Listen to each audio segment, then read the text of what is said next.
Ndasubiye kubaramutsa mwe banywanyi mukurikira iyi mboneshakure yacu ari nayo yanyu Shiramatsiko TV. Ni imboneshakure imwe rudende idushikiriza inkuru n'ibiganiro utaronka ahandi. Uyu ni umwanya w'amakuru agezweko ari kuvugwa mu karere, aho tugiye kwibanda ku mutekano muke ushobora kuboneka hagati y'u Burundi n'u Rwanda, mu gihe Perezida Evariste Ndayishimiye urongoye iki gihugu c'u Burundi amaze igihe atangaza ko yiteguye kandi ko ashobora kwifatanya n'abashaka guhungabanya umutekano w'u Rwanda, aho yavuze ko agiye gukora ibishoboka byose agahindura ubutegetsi bwa Kigali akoranye n'abanzi b'igihugu. Abo banzi b'igihugu yavugaga nta bandi uretse interahamwe zibarizwa mu mutwe wa FDLR zimaze imyaka myinshi zigerageza guhungabanya umutekano w'igihugu c'u Rwanda, bakaba baratanguye guhungabanya umutekano w'igihugu c'u Rwanda bagihungira muri Kongo igihe bari bamaze gutsindwa, bari bamaze gukora jenoside yakorewe abatutsi, jenoside yabaye mu mwaka w'1994 bagahungira ku butaka bwa Kongo. Kuva icyo gihe kugeza n'uyu munsi baracyashaka guhungabanya umutekano w'u Rwanda. Igiteye inkeke kandi kinahangayikishije abatari bake hagati y'u Burundi n'u Rwanda ni uko Perezida Evariste Ndayishimiye urongoye igihugu c'u Burundi yahisemo kwifatanya n'izo nterahamwe bakagirana amasezerano ahambaye cane, amasezerano y'ubufatanye yaba mu by'intwaro ndetse no mu bufatanye bwa gisirikare, kugeza bapanze ibitero bigera mu gihugu c'u Rwanda. Naho Perezida Evariste Ndayishimiye ari gupanga ibyo ngibyo, ariko mu gihugu ciwe c'u Burundi harimwo icuka cibi cane mu bihangange bikomeye cane, kuko inyinyurana riri hagati y'abajenerali ndetse n'abakomeye muri CNDD-FDD rirateye ubwoba kandi ryamaze kugera ku murindi ukomeye cane, aho amasoko yacu y'ibanga ava mu begereye Perezida Evariste Ndayishimiye yemeza ko umwanya uwo ari wose umucanwa ushobora kwaka mu gisagara ca Bujumbura, mu gihe abakomeye muri CNDD-FDD nka bose badashigikiye umugambi mutindi wa Perezida Evariste Ndayishimiye wo gutera u Rwanda, ahubwo nyabo nabo bakaba bashigikiye ko imipaka ihuza u Burundi n'u Rwanda yakugururwa vuba na bwangu, kuko biboneka neza ko byateje igihombo gikomeye cane mu gihugu c'u Burundi, kandi akaba ari ibintu biboneka neza ko bitari guha ishusho nziza akarere, kandi bamwe muri abo bategetsi bakanemeza ko ubutegetsi bwo mu Rwanda rwose ntaho buhuriye n'imirwi yitwaje ibigwanisho irwanya leta y'u Burundi. Bamwe mu bajenerali bakanemeza ko nta gitero na kimwe cyatera u Burundi giturutse mu Rwanda, uretse ko bashobora guterwa mu gihe baba bakomeje kubana n'interahamwe zasize zihekuye u Rwanda. Ni byinshi twabateguriye, aho tuza kwibanda ku inyinyurana riri hagati y'ibihangange, tukaza no kugaruka ku ntambara Ndayishimiye ariko arategura kurwana, ndetse n'ibyo bamwe n'abandi babivugaho, kugeza n'aho umunyamabanga mukuru w'umugambwe uri ku butegetsi Reveriyani Ndikuriyo yemanze ku mugaragaro ko ingabo z'u Rwanda biciye mu iperereza ryazo rikomeye zaba zaramaze gushika mu gihugu c'u Burundi ziciye mu ntara ya Kirundo. Ibi akaba yarabivuze ari kumwe n'imbonerakure, akabahanura gukora ibishoboka byose kugira ngo barinde imipaka y'igihugu c'u Burundi. Byose nyine mugiye kubikurikira kuri uno muyoboro wa YouTube Shiramatsiko TV, udushikiriza inkuru n'ibiganiro utaronka ahandi. Ukaba ukunda amakuru n'ibiganiro tudahwema gucisha kuri uno muyoboro wa YouTube, ukaba utarabyonda kuri sabone, byondaho kugira ngo uko dushizeho amakuru n'ibiganiro bene nk'ibi ujye uba uwa mbere mu gushikirwa nabyo.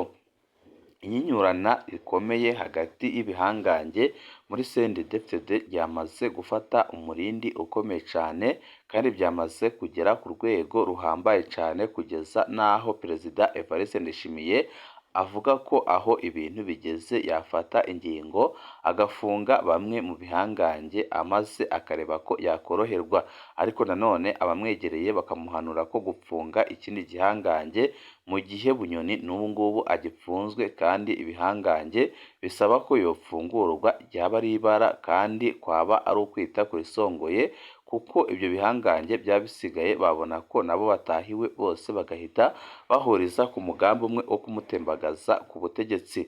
Amakuru adushikira yemeza ko ikintu batariko barahuriza ko ca mbere ari intambara Ndayishimiye ari gutegurana n'interahamwe akayitegura ku gihugu c'u Rwanda. Biremezwa ko bamwe mu bajenerali bakomeye cane bakomoka muri CNDD-FDD bavuga ko iki gihe atari cyo gushoza intambara ku gihugu c'u Rwanda, ahubwo ko nyabona ari igihe cyo gutegura neza igihugu ndetse ari igihe cyo kwitegura neza imirwi irwanya ubutegetsi bwa Gitega.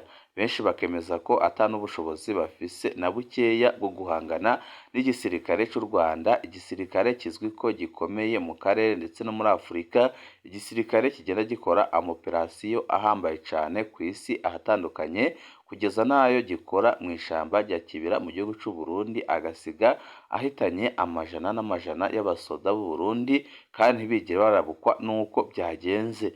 Ibi byose bakabishingiraho bemeza ko igihe Ndayishimiye yabakomeje umugambi wo gutera u Rwanda yahura n'ingorane zikomeye cane.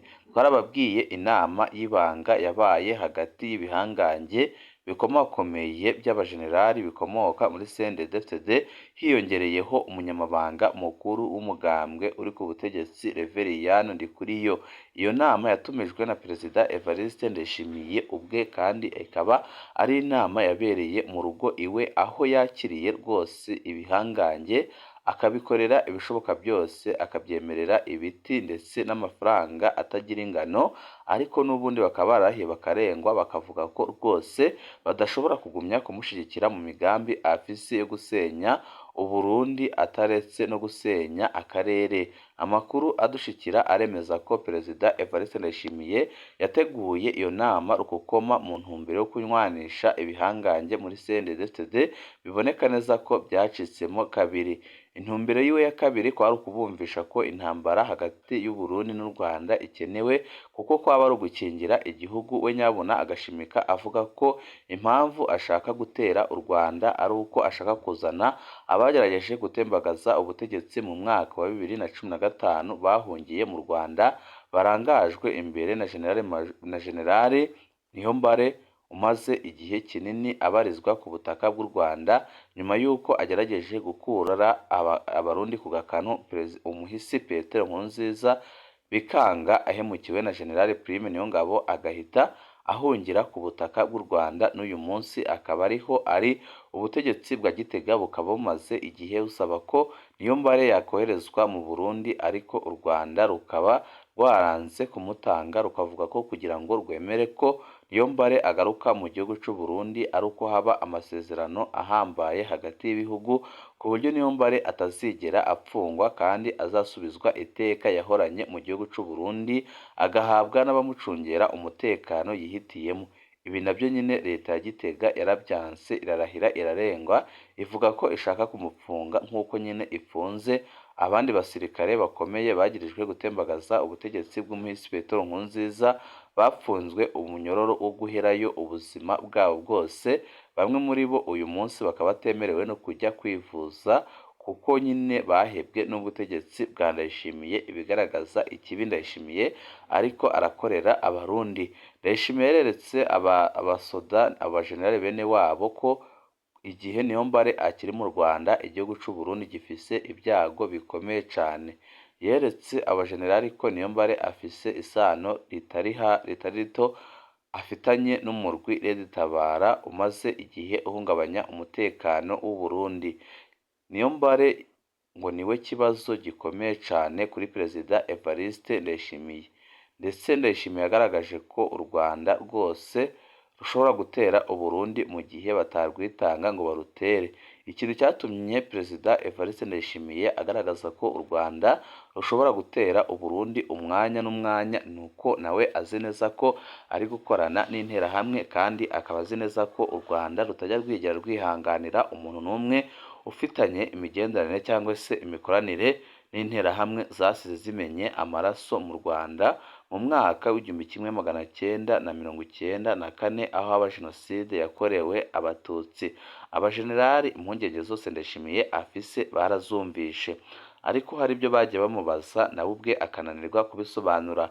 Bamubajije impamvu ndetse bamubaza n'uburyo ki intambara y'igihugu ciwe n'u Rwanda ashobora kuyitsinda. Bamubajije abasoda afite arya iminwa abura ico asubiza. Bamubajije ibigwanisho afise bageranije n'ibyo u Rwanda bifise arabura ico asubiza.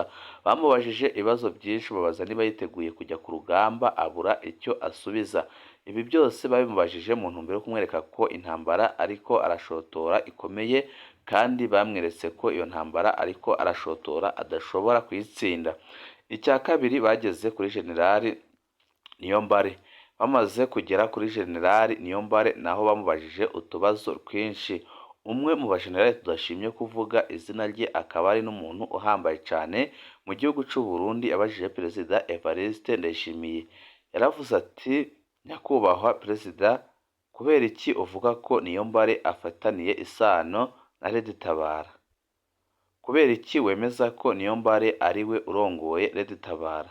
Urazi ko Red Tabara yavutse Niyombare ari we mukuru w'igisirikare cy'u Burundi.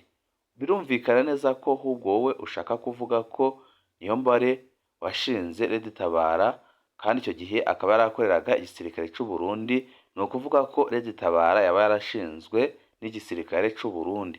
Iri ni ibara ushaka kwambika igisirikare cy'u Burundi. Ibi ni ibintu yabashijwe n'umujenerali ukomeye cyane ufite n'umwanya uhambaye cyane mu gihugu cy'u Burundi, akamwereka ko kugumya kuvuga ko Niyombare ari we urongoye Red Tabara rwose ari agasuzuguro ndetse ari ibara ari kwambika igisirikare cy'u Burundi, kuko Niyombare ntahahuriye na Red Tabara, kandi Red Tabara yavutse Niyombare rwose akiri we utwara ingabo z'u Burundi. Ni ukuvuga ko igihe Ndayishimiye yemanga ku mugaragaro ko Red Tabara yashinzwe na Niyombare, abavuze ko Niyombare washinze Red Tabara yashinze mu izina ry'igisirikare cy'u Burundi. Ibi babimwamiriye kure kandi bavuga ko rwose akwiye kubihagarika. Ikindi bamubajije ni ikibazo nacyo gihambaye cyane. Baramubajije ati: kuki wahisemo gukorana n'interahamwe? Uzi ko washize ikaramu gashambara? Baramubajije ati: izi nterahamwe ugiye kwifatanya nazo urabona umusaruro uzavamo ari uwuhe? Urazi ubushobozi igihugu cy'u Rwanda gifise? Urazi imbaraga gifise? Uriteguye kuzarwana urugamba aho u Rwanda ruzakugabaho ibitero rushaka izo nterahamwe zasize zihekuye igihugu cy'u Rwanda? Ibi nabyo yabuze insiguro abisiguramo, gusa benshi bemeza ko amafaranga aronka ariyo atuma akomeza kugirana imikoranire na FDLR. Benshi bakanemeza ko nawe ubwe biboneka neza ko afise imyumvire ijya gusa cyane n'iyaba FDLR, kuko n'ibyo ariko arakorera ku butaka bw'u Burundi birateye isoni kandi birababaje, kuko niyo nama yahamagaje yari irimwo abasirikare b'ubwoko bumwe gusa, ubwoko bw'Abahutu. Ibyatangaje abatari bake, benshi bakabona ko mu gisirikare cy'u Burundi harimo ikibazo gikomeye cyane. Ni ibibazo byinshi babajije Perezida Evariste Ndayishimiye akabura insiguro kugeza aho iyo nama, aho kugira ngo ibe igisubizo kuri we, ahubwo nyabuna yabaye itangiriro ribi kuri we, kuko ubu tuvugana ibintu ntibyoroshe mu bakuru muri CNDD-FDD, mu bakuru mu batwara igihugu cy'u Burundi. Amakuru adushikira avayo ntago ahumuriza. Ndayishimiye yabuze icyo afata n'icyo areka. Uyu munsi aremeza ko intambara ashobora kuyireka akanagura umubano n'u Rwanda, ariko bikarangira abonye ko inyungu afise muri FDL nazo ataziheba kubera ubukunzi bw'inda. Benshi bakemeza ko umuriro ushobora kwaka igitega umwanya uwo ari wo wose hagati y'abajenerali, akaba n'amakuru avuga ko Ndayishimiye ashobora no kurya na kudeta umwanya uwo ari wo wose, ataheba ibi byose ariko arashoramwo igihugu cy'u Burundi, kandi biboneka neza ko ataco bibuza kungura igihugu uretse gusambura igihugu. Ibihe byiza nibyo ndabipfurije banywanyi bacu mudahwema kutwereka ko mudukurikira umunsi ku munsi, iyo mwohereza ibitekerezo byanyu ndetse mukagira n'ico muvuga ku makuru tuba twabashikirije.